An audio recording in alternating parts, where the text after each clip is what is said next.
Това е дърво Див Рошков. Интересно е, че цветовете са направо върху ствола също. По-късно излизат листата.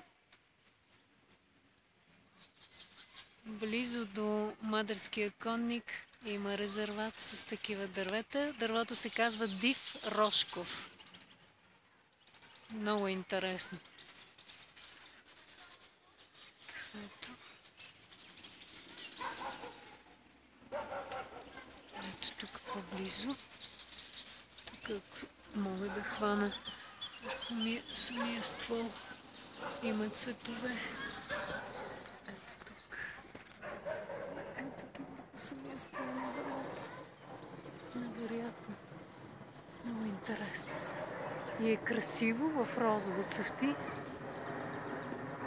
Прекрасно. Ето тук. Див Рошков.